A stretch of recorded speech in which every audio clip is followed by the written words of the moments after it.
할렐루야. 오늘도 하나님을 간절히 찾는 여러분과 제가 하나님의 사랑을 입어 하나님을 만나는 시간이 되시기를 간절히 소망합니다. 오늘 말씀은 하나님의 대리자로 이스라엘의 왕으로 세워진 사울이 하나님께 순종하지 않을 뿐만 아니라 하나님의 이름만 정치적으로 이용하면서 하나님과 상관없이 열심히 살아가는 내용이 기록되어 있습니다. 지난 토요일과 어제 양승훈 목사님께서 생동감 있게 막 설교해 주신 그 믹마스 전투는 여호와 하나님께서 직접 블레셋 군대를 치신 이야기입니다. 15절에 보면 블레셋의 모든 군대가 공포에 떨고 있고 땅마저 흔들리면서 하나님이 보내신 크나큰 공포가 블레셋 군대를 휘감았다라고 기록하고 있습니다. 그리고 23절에 그날 여호와께서는 이스라엘을 구원해 내셨다 이미 과거형으로 기록하고 있습니다. 그런데 오늘 36절을 보면 사울이 말합니다. 우리가 이 밤에 블레셋 군대를 쫓아 내려가서 동이 틀 때까지 그들을 약탈하고 한 사람도 남김없이 모조리 죽여버립시다 이렇게 얘기를 하는 거예요. 여호와 하나님께서는 이미 이스라엘을 구원하셨고 블레셋 군대는 이미 자기네들의 땅인 그 베다웬을 넘어서 자기네들 땅으로 이미 도망갔는데, 그리고 너무 피곤하고 허기에 지친 백성들은 32절에 나오듯이 이 승리의 전리품인 양과 소와 송아지를 막 닥치는 대로 핏째 잡아먹었어요. 그런데 아직까지도 동이 틀 때까지 싸워야 되는 이유가 있을까요? 지금 사울에게는 하나님께서 행하신 일들이 보이지 않습니다. 수많은 블레셋 군인들이 아우성을 치며 이리저리 몰려다니고 칼을 뽑아들고 자기들끼리 서로 정신없이 쳐 죽이고 있었어요. 이게 도대체 무슨 일인지 잘 모르겠지만 아무튼 블레셋이 자기들끼리 서로 죽이면서 싸우는 걸 본 사울은 이거 잘하면 손 안 대고 코도 풀 수 있겠는걸 생각한 거죠. 그러다가 막 블레셋 군대들이 자기들이 막 밀려나가는 거예요. 그랬더니 너무 흥분을 했나 봐요. 그러니까 24절에 보면 내가 내 원수에게 보복할 때까지 아무것도 먹는 사람은 없어야 된다. 만약에 먹는 사람은 저주를 받을 것이다. 이렇게 막 맹세를 시켰어요.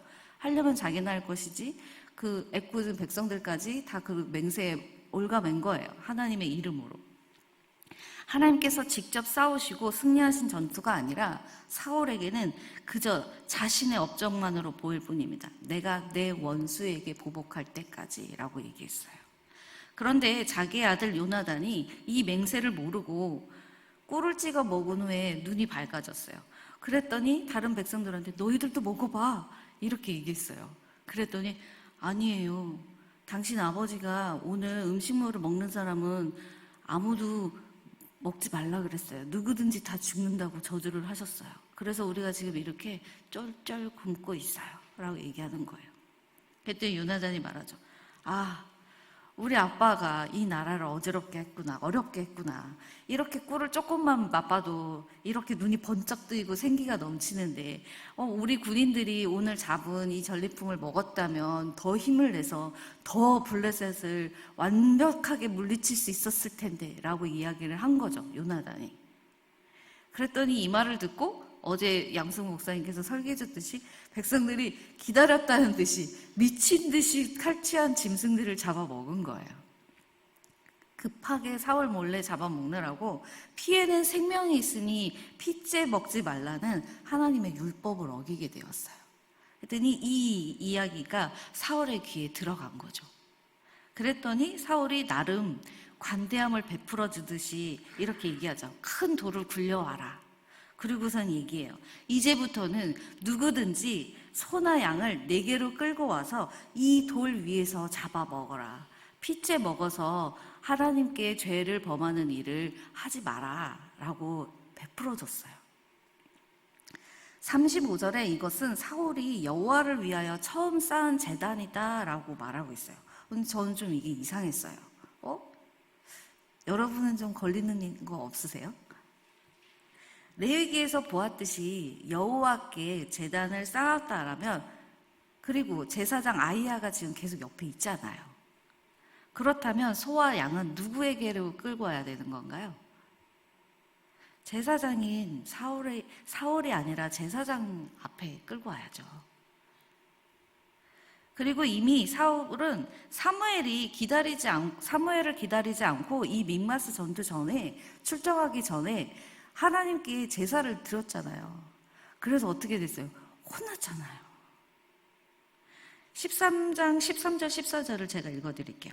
사무엘이 사울에게 이르되 왕이 망령되이 행하였도다. 왕이 왕의 하나님 여호와께서 왕에게 내리신 명령을 지키지 아니하였도다. 그리하였더라면 여호와께서 이스라엘을 위해 왕의 나라를 영원히 세우셨을 것이거늘 지금은 왕의 나라가 길지 못할 것이라.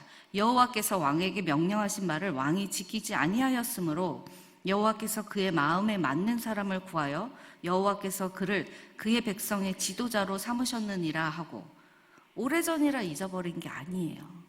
바로 이 mik마스 전투에 오르기 전에 했던 일이었잖아요. 뭐 그때는 막 급박하고 막 몰라서 그랬어요 라고 했으면 한 번은 봐줄 수 있어요. 근데 지금 그런가요? 아니잖아요. 그런데도 제사장 아이야가 있는데도, 그런데도 소와 양을 내게로 끌고 와라 라고 얘기했어요. 그리고 여호와를 위하여 쌓은 제단이라고 했다면 하나님께 먼저 온전한 제사를 드리고 나서 사람들이 먹을 수 있는 화목제를 드려야 되겠죠. 그런데 어디에도 하나님께 제사를 드리자라는 이야기도 없고 하나님께 제사를 드렸다는 이야기도 없어요. 그러면서 백성들의 죄를 콕 집어서 고기를 핏째 먹어서 주님께 죄를 범하지 마라 이렇게 얘기를 하는 거예요. 지금 사울에게는 내가 내 원수에게 보복하는 전쟁이에요. 그런데 아마도 요나단이 아까 백성들에게 했던 말, 우리 아빠가 우리 나라를 어렵게 하는구나, 이걸 먹었으면 더 큰 전투를, 더 큰 승리를 얻었을 텐데, 이 이야기를 들었나 봐요. 그러니까 사울이 지금 먹으라고 하는 거예요. 그리고 나서 다 먹었어? 그럼 이제 동틀 때까지 싸워볼까? 한 사람도 남김없이 다 죽여야 돼? 자, 일어나자. 이렇게 얘기를 하는 거예요. 그랬더니 백성들이 뭐라고 합니까? 왕의 생각에 좋은 대로 하소서. 자, 이게요, 이스라엘 백성들이 선량하고 순종적이어서 이렇게 대답한 게 아니에요. 요즘 말로 바꾸면 네 마음대로 하세요. 그러자 보다 못한 제사장 아이야가 나서죠. 그러지 마시고 여기 방금 왕께서 세운 제단이 있잖아요.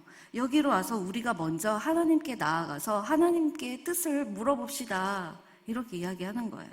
제사장 아이야의 생각에 전투 중인데 음식을 먹지 마라 라고 선포했던 그 결정만큼이나 이미 전쟁에서 패해서 그 블레셋 땅까지 도망간 군대를 굳이 새벽까지 쫓아가서, 굳이 블레셋 땅까지 쫓아가서 싸우라는 이 사울의 판단이 경솔하고, 이건 좀 아니지 않나? 이렇게 생각이 됐던 거예요. 그래서 자신이 사울 왕에게 할 수 있는 최선의 조언, 하나님께 뜻을 물어봅시다 라고 하고 있는 겁니다. 갈 때보다 더 여리고 얄팍한 사울은 그래? 그러지 뭐 이러면서 마지못해서 하나님께 물었어요. 함께 37절 말씀을 읽겠습니다. 시작. 사울이 하나님께 묻자오되 내가 블레셋 사람들을 추격하리이까 주께서 그들을 이스라엘의 손에 넘기시겠나이까 하되 그날에 대답하지 아니하시는지라. 아멘. 주어를 잘 보십시오. 내가 블레셋 사람들을 추격하리이까 주께서 그들을 이스라엘의 손에 넘기시겠나이까. 이렇게 묻는 사울에게 하나님께서는 대답하지 않음으로 대답하셨습니다. 내가 앞으로 더 이상 사울 네가 하는 일에는 상관하지 않겠다. 너가 나와 상관없는 사람이라면 나도 너와 상관이 없다. 네 마음대로 해라 라는 말이 담겨 있는 거죠. 하나님이 바보입니까? 하나님의 말씀에 귀를 기울이지도 않고 하나님의 명령에 순종하지도 않는 채로 막 살다가 마음에 하나도 담기지 않고 하나님을 막 이용하는 기도, 그런 기도에 하나님은 속지 않으십니다. 응답하지 않으세요. 거룩한 척 하면서 제왕이랍시고 지금 각 잡고 제단 앞에서 하나님께 에봇을 가지고 와서 그 가지고 막 물어보잖아요. 백성들이 두 눈 똑바로 뜨고 기다렸을 거예요. 제발 아니라고 해라. 아니었으면 좋겠다. 이렇게. 그런데 이 사울의 거짓 신앙이 백성들 앞에서 들통이 나버렸으니 사울이 얼마나 민망했겠어요. 그러더니 불똥이 엄한 대로 튀는 겁니다. 하나님이 대답하지 않으시는 게 자기의 죄 때문이 아니라 누군가의 죄 때문이라는 거예요. 그러면서 38절 39절에 이렇게 얘기합니다. 너희 군대의 지휘관들아 다 이리로 오라. 오늘 이 죄가 누구에게 있나 알아보자. 이스라엘을 구원하신 여호와께서 살아계심을 두고 맹세하노니 내 아들 요나단에게 있다 할지라도 반드시 죽으리라 하되 모든 백성 중 한 사람도 대답하지 아니하매. 아멘. 죄인을 색출해서 죄값을 물어 내가 반드시 죽여버리겠다. 내 아들 요나단이라도 이거는 예외가 없다. 이렇게 얘기를 합니다. 그러니까 백성들이 한 사람도 대답하지 않았다고 얘기했어요. 이 분위기, 엄한 분위기에서 침묵은 긍정이 아니라 부정입니다. 그런데도 죄인을 가려내겠다고 너희는 저쪽에 서라. 나랑 요나단은 이쪽에 서겠다. 이렇게 대답하죠. 사울이 아는 거예요. 왕의 생각에 좋은 대로 하소서. 마지못해 또 백성들은 말합니다. 우리가 어떻게 하든지 상관없이 왕은 이미 마음이 정해져 있잖아요. 그러니까 네 마음대로 하세요. 또 그러는 거예요. 사울의 맹세를 어긴 사람이 요나단이라는 것을 이미 백성들은 다 알고 있습니다. 아마 사울도 알고 있었을 거예요. 그런데 자기에게 대답하지 않으시는 하나님이 진짜 하나님이신지 이번에는 어떻게 나올 건지 한번 시험해보고 싶었던 것 같아요. 하나님이 살아계신다면 요나단이 뽑힐 거고 그러면 지금 백성들이 요나단에게 다 돌아섰고 그리고 만약에 아까 사회를 통해서 예언을 하셨잖아요. 너가 아닌 다른 사람을 하나님께서 세우실 것이다. 요나단이 지금 라이벌로 등장을 한 거죠. 그래서 요나단이 뽑힌다면 죽어야겠죠. 그리고 만약에 요나단이 안 뽑힌다면 하나님 별 볼 일 없나 봐. 무시해도 되나 봐. 라고 생각하니까 그러면 자기에게 임했던 그 저주의 예언을 무시해도 되니까 자기는 자유롭고 그럼 덩달아 요나단도 살려주고 이 생각이 있는 거죠. 그런데 요나단이 뽑혔어요.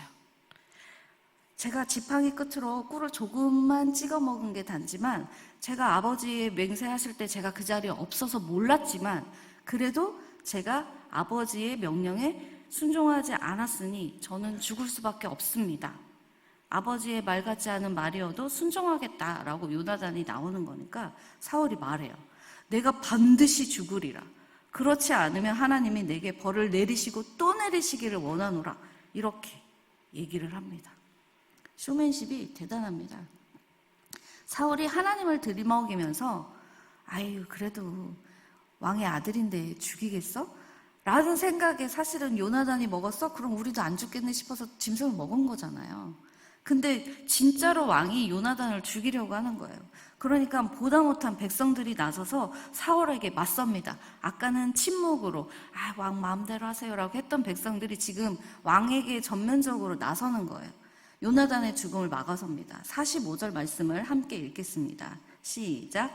백성이 사울에게 말하되 이스라엘의 이 큰 구원을 이룬 요나단이 죽겠나이까? 결단코 그렇지 아니하나이다. 여호와의 살아계심을 두고 맹세하옵나니 그의 머리털 하나도 땅에 떨어지지 아니할 것은 그가 오늘 하나님과 동역하였음이니이다 하여 백성이 요나단을 구원하여 죽지 않게 하니라. 아멘. 요나단은 이미 블레셋을 치러 갈 때 여호와 하나님께 뜻을 물었습니다. 그래서 그 대답을 자기의 무기를 든 소년에게 말한 것이 10절에 기록되어 있어요. 그들이 만일 말하기를 우리에게 올라오라 하면 우리가 올라갈 것은 여호와께서 그들을 우리 손에 넘기셨음이니 이것이 우리에게 표징이 되리라 이미 말했어요. 그렇게 하나님의 뜻대로 먼저 백성들을 아끼기 위해서 자기와 자기의 무기 든 사람만 갔어요. 그래서 블레셋을 먼저 치러 가서 이 이스라엘의 큰 구원을 이룬 하나님의 뜻을 이룬 요나단이 죽겠습니까? 그가 오늘 하나님과 동역하였음을 하나님이 알고 우리가 다 압니다. 사울 당신만 모릅니다. 너만 몰라. 지금 사울은 왕따가 아니라 잣따예요. 잣따가 뭔지 아시죠? 자기가 스스로 왕따를 자처한 사람을 잣다라고 하잖아요. 여호와의 살아계심을 두고 맹세합니다. 백성들이 말합니다. 사울도 여호와의 이름을 걸고 맹세하고 백성들도 여호와 하나님의 이름을 걸고 지금 맹세하고 있어요.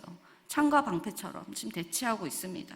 결국 백성이 요나단을 구원하였고 사울은 블레셋을 추격하지 않고 돌아옵니다. 왜요? 자기가 혼자라는 거 명명백백하게 알게 된 거예요. 그러니까 꼬리를 감춘 겁니다. 자, 오늘 저희들이 읽지 않은 47절부터 52절을 보면 사울왕의 업적이 열거되어 있습니다. 겉으로 보면 아무 문제가 없어 보이죠. 사울은 왕으로서 이스라엘을 위협하는 주변 국가들과의 전쟁에서 승리했고 약탈하는 자들에게서 백성을 지켜냈고 또 힘센 사람이나 용감한 사람을 불러 모아서 체계적인 군대를 조직했습니다. 그리고 가정을 이루어 자식을 많이 낳았죠. 사울은 이스라엘을 강한 나라로 만들었지만 하나님과는 상관없이 살았습니다. 사울과 다윗의 이야기를 쭉 이렇게 묵상을 해보면요, 굉장히 중요한 것을 알게 돼요. 사울에게는 항상 내가, 나의 이런 단어들이 나오고요. 다윗에게는 항상 하나님이라는 단어가 나옵니다. 하나님이 없어도 사실은 술술 일 잘 풀리고 잘 됩니다. 특히 하나님을 인정하지 않는 사람들은 또 더 잘 되는 것 같기도 해요. 악인이 승하죠. 네. 그리고 또 하나님이 계신다고 해서 인생에 모든 문제가 없는 것은 또 아니잖아요. 하지만 하나님과 동행하는가 이 말을 다시 한번 다른 말로 해보면 내 뜻과 하나님의 뜻이 서로 상충될 때 내가 내 뜻을 꺾고 하나님의 뜻을 선택하는가 라고 생각합니다. 그럴 때 내 뜻이 아닌 하나님의 뜻을 선택해야 내 뜻대로 산 것이 아니라 하나님의 뜻대로 산 인생이기 때문에 내 인생이 의미가 있고 가치가 있는 것 아닐까요? 네. 저와 이 자리에 계신 성도님들 모두 내 뜻이 아닌 하나님의 뜻대로 살아서 의미 있고 가치 있는 인생을 사시는 분들이 되시기를 간절히 소망합니다. 기도하겠습니다. 하나님 아버지, 오늘 말씀을 통해 하나님의 이름을 이용하면서도 하나님과 상관없이 살아가는 그 사울이 어떤 인생의 결과를 맞는지, 그 인생에 어떤 가치가 있는지 다시 한번 우리에게 확실하게 알게 해주셔서 감사합니다. 하나님, 하나님의 자리에 내가 앉는 죄를 범하지 않도록 하여 주시옵소서. 온전히 내 뜻이 아닌 하나님의 뜻을 선택하여 하나님의 뜻대로 산 인생, 의미 있고 가치 있는 인생이 되기를 소망합니다. 그래서 이 땅을 살아가면서 하늘의 영광을 바라보며 하나님의 영광에 동참하는 저희들이 되게 하여 주시옵소서. 감사드리며 예수 그리스도의 이름으로 기도드립니다. 아멘.